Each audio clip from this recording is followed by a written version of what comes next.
The Stranger Things Season 5 final was really good, and I'm tired of seeing all the hatred for it online. But obviously, Stranger Things ended a couple days ago, and now that I have watched it and have had a couple days to think about the ending, think about the show as a whole, look at the online discourse about the show and just go over it. I want to just give my review and my opinions on the final, where I think they hit the mark, where I think they may have missed some things, and why I think, even though it isn't perfect, it was a pretty good final and definitely not nearly as bad as some people are saying it is. The main reason I think the final was a good final is that I think most of the character arcs and plot lines were finished in a way that felt, at least to me, satisfying and enjoyable, and the payoff felt well.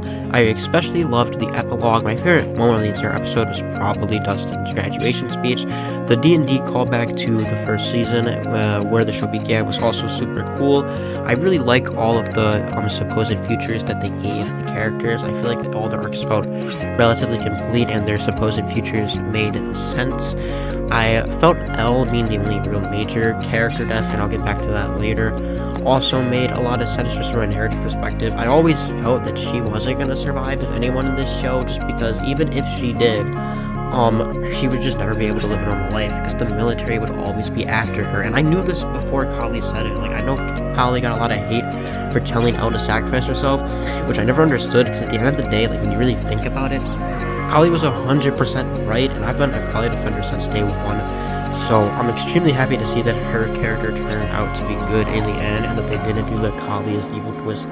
So my faith in her as a character definitely paid off, so I love to see that personally. A side tangent. My other major things that I liked about the final was actually Mike's character. I feel like the Mike's best episode of all of season 5 was the final. His character actually felt like what it used to be before the great characterization massacre of Mike Wheeler in season 3 and 4. I feel like his character arc, why it was completed in a satisfactory way in the final, felt rushed, and I really just think that's due to bad writing in previous episodes and seasons. Though I am glad that they did at least end his character on a high note. He really did feel like the heart of the show in this episode, just like he used to in the first 2 seasons, which, me personally, I was really happy about that.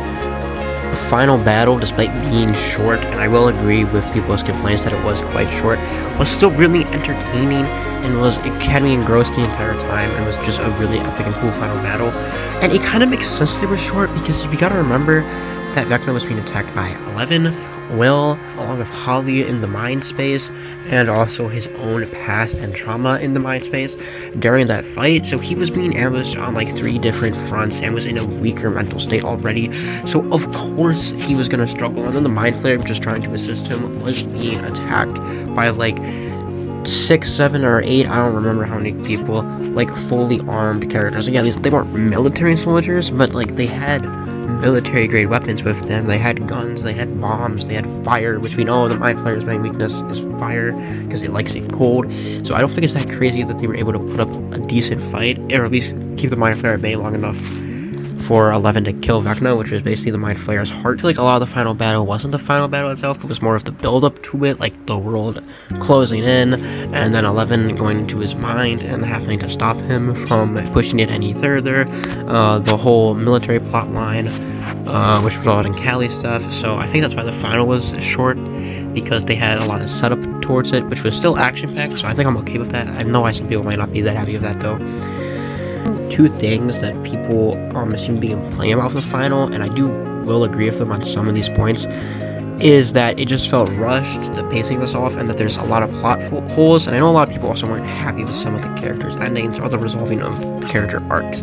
Now, I personally think most of the characters' personal journeys and arcs were resolved damn near perfectly, though I can understand why some people feel like that there should have been more resolving. And I'll admit, there are a lot of plot holes that didn't get resolved, and it's definitely not perfect. I also didn't really like how they kept 11's death ambiguous. I kind of think, like, I understand why Mike made up that story. I believe he had that story to go. I don't believe 11 survived. But that's just because personally I feel like it would have hit harder if like 11's death was like fully confirmed, like a major character death. Because if she did live, then there's no major character deaths. And like, I understand this isn't a show where that was like the main focus, but I still feel like at least one would have made the final more impactful, and I feel like 11's death would make the most sense, as I stated earlier. A lot of people weren't really happy with how some of the relationships panned out in the final. Like, I know some people were upset that Nancy didn't get with either Jonathan or Steve or anyone, or that Vicky mysteriously disappears at the end of the final, which I also was kind of upset about that, or that Will and Mike's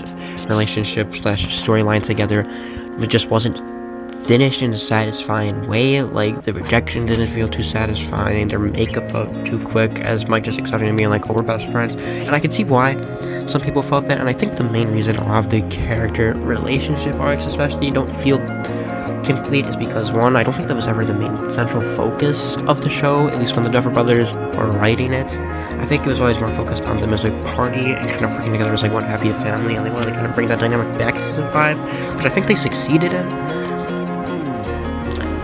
But I also think it's because they wrote so many different characters and so many different storylines and so many different character arcs and narrative plots that they just had too much to realistically finish in the season. And because of that, they basically wrote themselves into a corner where season 5 was always going to feel rushed, because they wrote more and they could realistically, satisfyingly conclude.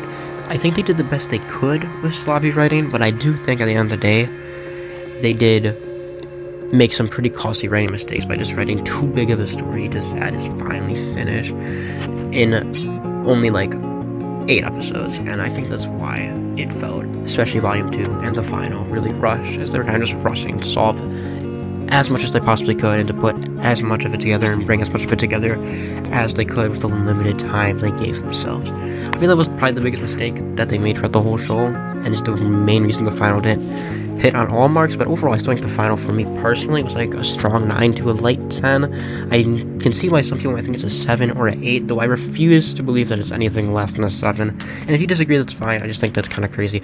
Overall, I think it was a great final. Definitely not perfect, but you could get a lot worse. And overall, I just really love the show. So, I mean, and I love the characters. I don't mind it being a happy ending, because the characters are why I love this show. So seeing like a happy ending kind of made me happy, which is cheesy, but it's just the truth. And yeah, that's my review. Thanks for watching, and as always, subscribe. See you in the next one.